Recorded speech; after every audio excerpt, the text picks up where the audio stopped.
in this video, I'm going to show you how to test ngrx effects that have timers in them. So for example, this one is going to have a debounce time. Use cases would be possibly like a search bar where you want to throttle network requests, so you don't want every time someone types to send off a network request. We want to debounce those. So I'm going to show you that in this video, and I'm going to be using jasmine-marbles to do that. So first things first, let's generate ngrx schematics. Oh, can't type. Action. I'm going to call the action or the entity that we're affecting a client in this instance. Don't need those, and yes, I do want to use the create function, and I'm also going to create an effect as well, which is going to be called client. We can leave that blank, it'll register in the app module. Don't need those actions, and yes, I do want to use the create function. Cool. So now we've got client action and client effects ready to go. I'm going to create a second action here so that we can dispatch it as a result of our effect. So I'll just call it do something, or perhaps I'll call it network request, for example. Cool, so we've got our second action. You'll notice as well these green dots on the side. I'm using Wallaby for unit testing. It's the best thing ever, you'll see in a second.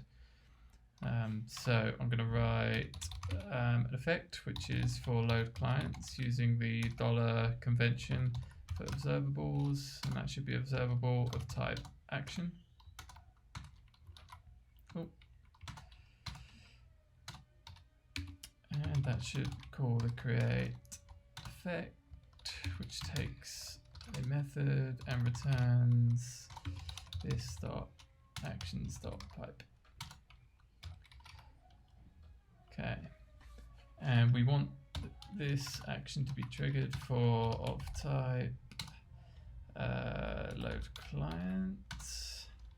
And for now, I'm just going to map it to the other action which we created, which was network request. There. So basically what we're saying here is when we see the load clients action, immediately dispatch the network request action. So let's go into our test file. I use Command-Shift-T on my Mac in WebStorm to switch. And the test looks pretty good at the moment. One thing to note is Angular 9 expects inject here. So that's probably the schematics aren't up to date, but yeah, that doesn't matter so much. And let's modify this test. So it should dispatch network request. Cool. So what I like to do with my marbles is just define them first at the top, so they're easy to read and put in line next to each other. So we've got our actions, we're just going to some time, and then we're going to submit some data there, and then the expected outcome marbles is going to be some time passes, and then put those in line. So now I want to assign a hot observable to my action stream. So I've got actions which was already created by the ngrx schematics, and we're providing mock actions here.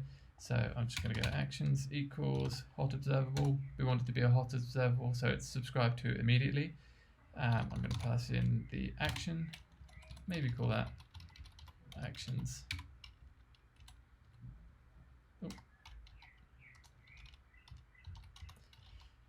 And we need to define the data that A is going to be. So I can pass in A, and I want that to be a, what's the name of the action again? Load client, isn't it? Load clients.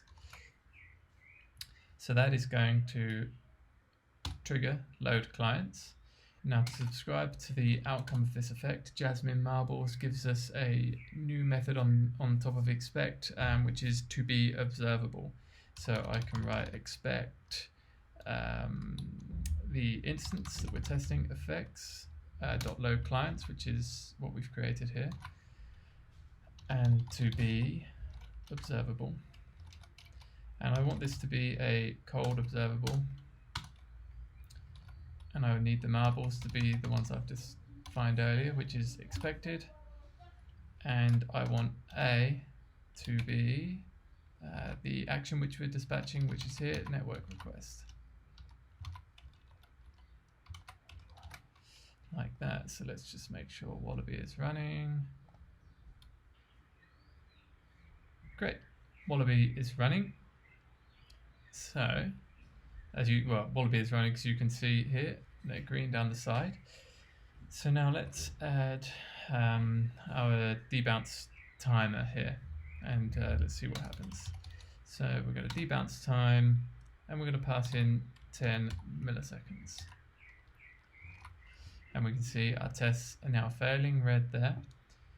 And you may think straight away, well, I know these markers are worth 10 milliseconds, so surely it would pass if I just do that. It doesn't. What we need is to run this inside an instance of the jasmine-marbles test runner. And we can get an instance of that by defining scheduler equals get test scheduler from jasmine-marbles.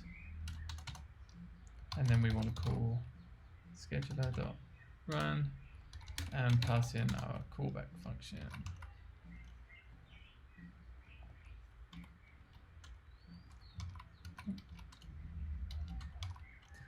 Yeah. And you might think, well, surely that should work. But we get this error here, expected frame 11 to equal 2, which is good. At least we've got the data correct. But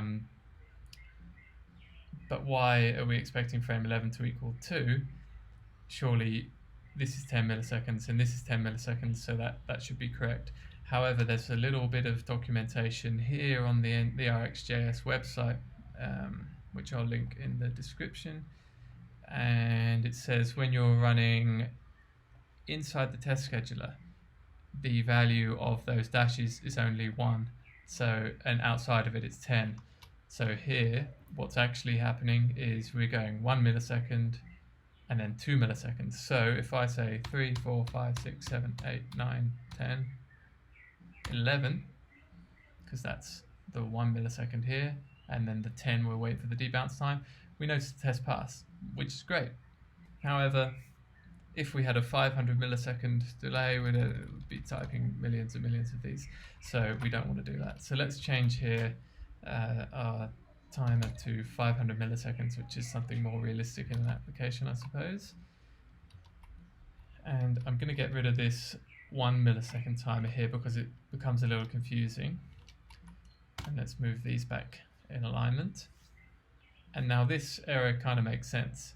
Expected frame 500 to equal frame 0 because we've waited 500 milliseconds. So I can type in 500 milliseconds rather than loads of dashes like this. And as you can see, our tests pass. Now, what I want to do as well after this is add in the distinct until changed. So if a user was hitting enter on this search box, they would be potentially triggering a key press and trying to submit this network request again each time. So I only want to submit the network request if something has changed. So in this instance, we've waited 500 milliseconds and A has happened.